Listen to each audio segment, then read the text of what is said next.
ఇది Coldwell banker సూత్ర property, Hyderabad వారి corporate stand. Coldwell banker సూత్ర ప్రాపర్టీలో మేము రియల్ ఎస్టేట్ మార్కెట్లో భాగస్వాములుగా మాత్రమే కాకుండా బాధ్యతాయుతమైన పట్టణాభివృద్ధికి సమర్థకులుగా కూడా భావిస్తాము.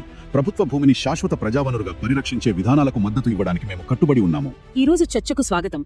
ఇందాక విన్నట్టు కోల్డ్వెల్ బ్యాంకర్ సూత్ర ప్రాపర్టీ, హైదరాబాద్ వారు పట్టణ ప్రభుత్వ భూముల పరిరక్షణ, వాటి సుస్థిర వినియోగంపై తమ వైఖరిని వివరిస్తూ ఒక పొజిషన్ పేపర్ ఇచ్చారు. అవునండి. మన నగరాలు ఇంత వేగంగా పెరుగుతున్న టైంలో ఈ ప్రభుత్వ భూమిని కాపాడుకోవడం ఎందుకు ముఖ్యం, ఎలా దాన్ని వాడుకోవాలి అనేది నిజంగా ఆలోచించాల్సిన విషయం. ఖచ్చితంగా వారి పొజిషన్ పేపర్ ఆధారంగా మనం దీన్ని కాస్త లోతుగా పరిశీలిద్దాం. అసలు వాళ్ళ వాదన ఏంటి?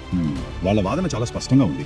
పట్టణాల్లో ఉండే ప్రభుత్వ భూమి అనేది చాలా విలువైన ప్రజావనరు వాళ్ళకి బలంగా నమ్ముతున్నారు. అవును. ముఖ్యంగా నగరాల్లో ఇన్ఫ్రాస్ట్రక్చర్ మీద ఒత్తిడి విపరీతంగా పెరుగుతుంది కదా. అవునవును. ఈ టైంలో ఈ భూములని చాలా బాధ్యతాయుతంగా నిర్వహించడం అత్యవసరమని వాళ్ళు నొక్కి చెప్తున్నారన్నమాట. వాళ్ళ ప్రధాన వాదన ఏంటంటే పట్టణాల్లో ప్రభుత్వ భూములను ఎట్టి పరిస్థితుల్లోనూ అమ్మకూడదంటున్నారు. అంతే, అవి ఎప్పటికీ పబ్లిక్ ఓనర్షిప్ లోనే ఉండాలి అని. ఒక ప్రముఖ రియల్ ఎస్టేట్ సంస్థ ఇలా చెప్పడం ఆసక్తికరంగా ఉంది కదా. నిజమే. ఎందుకంటే సాధారణంగా వాళ్ళ బిజినెస్ కి భూమి లభ్యత ముఖ్యం అయినా కూడా వాళ్ళు ఈ స్టాండ్ తీసుకోవడం ఆలోచించాల్సిన విషయం. ఎందుకు అమ్మకాన్ని వ్యతిరేకిస్తున్నారు? కారణాలు ఏమైనా చెప్పారా? చెప్పారు. వాళ్ళు కొన్ని బలమైన కారణాలు చెప్తున్నారు. ఒకటి, ఇది ఇర్రివర్సిబుల్ లాస్ అంటున్నారు. అంటే ఒకసారి అమ్మేస్తే దాన్ని మళ్ళీ వెనక్కి కొనడం దాదాపు అసాధ్యం, చాలా ఖర్చుతో కూడుకున్న పని. కరెక్ట్. రెండు, భవిష్యత్తులో మనకు హాస్పిటల్స్ కావాలి, స్కూల్స్ కావాలి, పార్కులు కావాలి. ఇలాంటి ప్రజా అవసరాలు తీర్చడానికి ప్రభుత్వానికి భూమి లేకుండా పోతుంది. అంటే గవర్నమెంట్ సివిక్ కెపాసిటీ తగ్గిపోతుంది. నిజమే. మూడు, అందుకే బహుశా ప్రైవేట్ కొనుగోలుదారులకు లాభం వస్తుందేమో గానీ ప్రజలు ఒక విలువైన వనరును శాశ్వతంగా కోల్పోతారు. ఇది సోషల్ ఈక్విటీకి, అంటే సామాజిక సమానత్వానికి కూడా వ్యతిరేకం అని వాళ్ళ వాదన. అంతేకాకుండా గ్లోబల్ ఎగ్జాంపుల్స్ కూడా ఇచ్చారు. సింగపూర్, హాంకాంగ్ లాంటి సక్సెస్ఫుల్ సిటీస్ ప్రభుత్వ భూమిని అమ్మకుండా కేవలం లీజుకు ఇవ్వడం ద్వారానే డెవలప్ అయ్యాయని గుర్తు చేస్తున్నారు. ఇది గ్లోబల్ బెస్ట్ ప్రాక్టీస్ అని కూడా అంటున్నారు. ఓకే, అమ్మకం వద్దు అంటున్నారు, బానే ఉంది. మరి ఆల్టర్నేటివ్స్ ఏంటి? అంటే నగరాలు అభివృద్ధి చెందాలి కదా, ప్రభుత్వానికి ఆదాయం కూడా కావాలి, మరి ఎలా? అవును, దానికి కూడా వాళ్ళు ప్రత్యామ్నాయాలు సూచించారు. మొదటిది మీరిందాక అన్నట్టు లాంగ్ టర్మ్ లీజింగ్, అంటే దీర్ఘకాలిక లీజు. 30, 60 లేదా 99 ఏళ్ల పాటు నిర్దిష్ట షరతులతో భూమిని లీజుకివ్వడం. దీనివల్ల ప్రభుత్వానికి ఒకేసారి కాకుండా ఏళ్ల తరబడి రెగ్యులర్ గా ఆదాయం వస్తుంది. అన్నిటికంటే ముఖ్యంగా యాజమాన్యం ప్రభుత్వం దగ్గరే ఉంటుంది. రైట్, అంటే ఓనర్షిప్ వదులుకోకుండానే ఆదాయం వస్తుంది.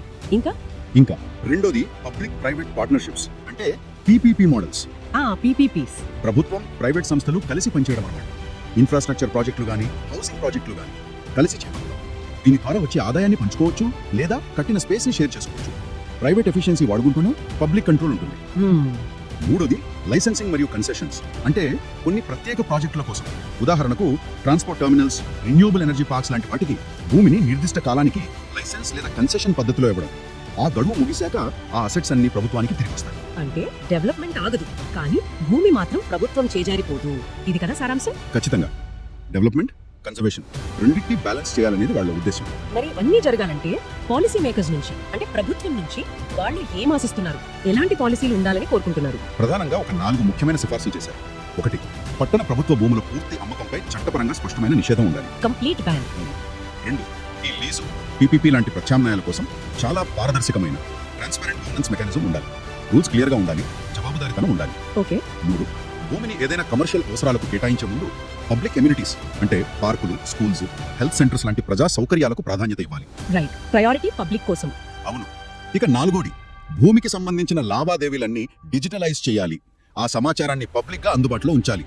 దీనివల్ల ట్రాన్స్పరెన్సీ పెరుగుతుంది, దుర్వినియోగం తగ్గుతుంది అంటున్నారు. ఇవన్నీ వింటుంటే దీనికి బలమైన పొలిటికల్ విల్, మంచి గవర్నెన్స్ సిస్టమ్ అవసరం అనిపిస్తుంది. ఖచ్చితంగా. ఆ రెండు లేకుండా ఇవి అమలు చేయడం కష్టం.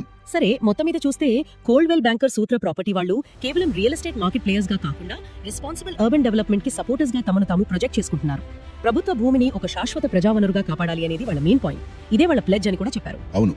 దీన్ని మనం ఇంకాస్త పెద్ద చిత్రంలో చూస్తే, మన నగరాలు ఇంత వేగంగా విస్తరిస్తున్నప్పుడు ఇలాంటి అమూల్యమైన పబ్లిక్ అసెట్స్ ని కేవలం షార్ట్ టర్మ్ ఆర్థిక లాభాల కోసం కాకుండా long term social, economic, environmental benefits దృష్టిలో పెట్టుకుని ఎలా మేనేజ్ చేయాలి అనేది చాలా ముఖ్యమైన ప్రశ్న.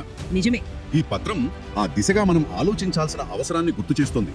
కేవలం ఆర్థిక లెక్కలే కాదు, సామాజిక బాధ్యత, భవిష్యత్తు తరాల అవసరాలు, వీటన్నిటినీ పరిగణనలోకి తీసుకునే ఒక సమగ్ర వ్యూహం ఎంత అవసరమో ఇది తెలియజేస్తోంది. శ్రోతలు కూడా దీనిపై మరింత ఆలోచించవచ్చు. కరెక్ట్. ఈ ఆసక్తికరమైన విశ్లేషణకు ధన్యవాదాలు.